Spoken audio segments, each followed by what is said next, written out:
আসসালামু আলাইকুম। সন্ধে ৭টা, বাংলাদেশ বেতার, রাজশাহী।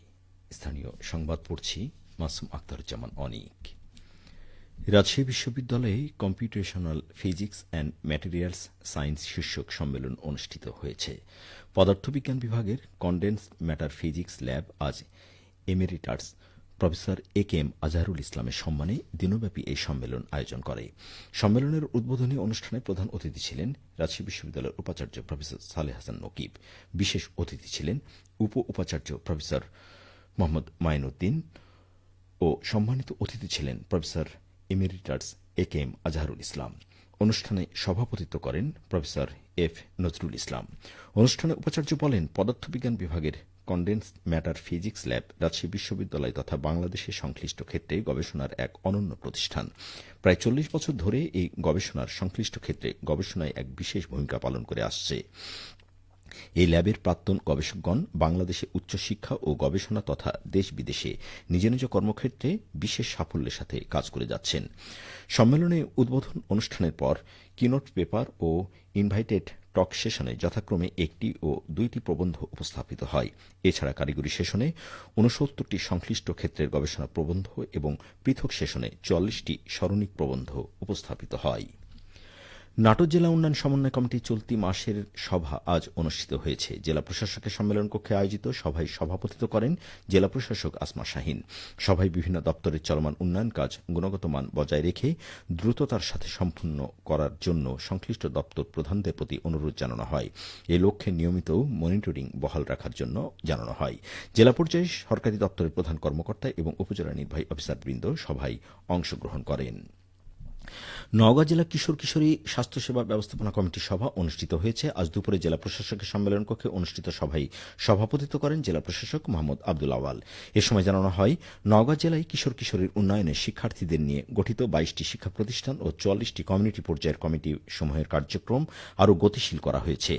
সদস্যরা স্বাস্থ্য সচেতনতার পাশাপাশি বাল্য বিয়ে ও অকাল মাতৃত্বের ক্ষতিকর প্রভাব সম্পর্কে সর্বস্তরের মানুষকে অবগত করছেন। সবাই কিশোর কিশোরীর স্বাস্থ্য, শিক্ষা ও শৃঙ্খল জীবন গড়ে তোলা এবং ১৫ বছর বয়স থেকে কিশোরীদের ৬০ বছর বয়স পর্যন্ত প্রতিদিন একটি করে আয়রন ট্যাবলেট সেবন নিশ্চিত করার উপর গুরুত্ব আরোপ করা হয়। সভায় অতিরিক্ত জেলা প্রশাসক AHM Irfan Uddin Ahmed, civil surgeon ডাক্তার আমিনুল ইসলাম, জেলা পরিবার পরিকল্পনা বিভাগের উপপরিচালক ডাক্তার গোলাম মোহাম্মদ আজম ও অন্যান্য সদস্যগণ উপস্থিত ছিলেন। ৬ দফা দাবি পূরণে সিরাজগঞ্জে মহাসমাবেশ করেছে পলিটেকনিকের শিক্ষার্থীরা। সমাবেশে সংহতি জানিয়ে অংশগ্রহণ করেছেন সাবেক বর্তমান শিক্ষার্থী ও ডিপ্লোমা প্রকৌশলীরা। আজ বেলা ১২টার দিকে শহরের কাঠেরপুর এলাকায় এই সমাবেশ অনুষ্ঠিত হয়। সমাবেশে বক্তব্য রাখেন কারিগরি ছাত্র শিক্ষক পেশাজীবী সংগ্রাম পরিষদ সিরাজগঞ্জ জেলা শাখার আহ্বায়ক মোহাম্মদ জহুরুল ইসলাম, সদস্য সচিব প্রকৌশলী মাসুদুর রহমান, আইডিবি সিরাজগঞ্জ জেলা শাখার ছাত্র বিষয়ক সম্পাদক তানভীর হাসান, সিরাজগঞ্জ পলিটেকনিক ইনস্টিটিউটের শিক্ষার্থী রাজিতা ইসলাম।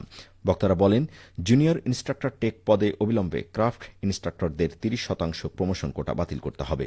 জুনিয়র ইনস্ট্রাক্টর পদের শিক্ষাগত যোগ্যতা ডিপ্লোমা প্রকৌশল ডিগ্রি থাকা বাধ্যতামূলক। ক্রাফট ইনস্ট্রাক্টর সহ দেশের সকল কারিগরি পদে কারিগরি শিক্ষায় শিক্ষিত জনবল নিয়োগ দেওয়া সহ ৬টি দাবি পূরণ করতে হবে।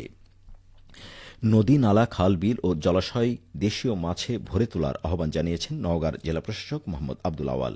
আজ বিকেলে মান্দা উপজেলার আত্রাই নদীর বুড়িদহ ঘাটে মাছের পোনা অবমুক্তকরণ অনুষ্ঠানে গিয়ে প্রধান অতিথির বক্তব্যে তিনি এ আহ্বান জানান। তিনি বলেন, আমিষের চাহিদা পূরণ, জীবিকায়ন ও মাছ উৎপাদনে দেশকে উচ্চতর স্থানে নিয়ে যেতে প্রত্যেক নাগরিকের ইতিবাচক ভূমিকাই যথেষ্ট। এজন্য জলাশয়গুলো যথাযথভাবে রক্ষণাবেক্ষণ, মা মাছ রক্ষা ও পোনা মাছ শিকার বন্ধে সকলকে সচেতন থাকতে হবে। অনুষ্ঠানে জানানো হয়, নদীর ভারসাম্য রক্ষা ও মাছ ধরে জেলেদের জীবন ধারণের লক্ষ্যে নদী ও খাল বিল সহ বিভিন্ন জলাশয়ে মাছের পোনা অবমুক্ত করার উদ্যোগ গ্রহণ করেছে উপজেলা প্রশাসন। নদীতে রুই, কাতলা ও মৃগেল মাছের পোনা অবমুক্ত করে কর্মসূচির উদ্বোধন করেন জেলা প্রশাসক। এ সময় মান্দা উপজেলা নির্বাহী কর্মকর্তা শাহ আলম মিয়া, উপজেলা মৎস্য কর্মকর্তা দীপঙ্কর পাল ও স্থানীয় গণ্যমান্য ব্যক্তিগণ উপস্থিত ছিলেন। সবশেষে আবহাওয়া। আজ রাজশাহীতে সর্বোচ্চ তাপমাত্রা ছিল ৩৫.৪ ডিগ্রি এবং সর্বনিম্ন ২৪.২ ডিগ্রি সেলসিয়াস। সন্ধ্যে ৬টায় বাতাসে আপেক্ষিক আর্দ্রতার পরিমাণ ছিল ৬৪%। রাজশাহী পার্শ্ববর্তী এলাকায় আগামীকাল সূর্যোদয় ভোর ৫টা ৩৮ মিনিটে। সংবাদ শেষ হল। আমাদের পরবর্তী স্থানীয় সংবাদ প্রচারিত হবে আগামীকাল সকাল ৮টা ১০ মিনিটে।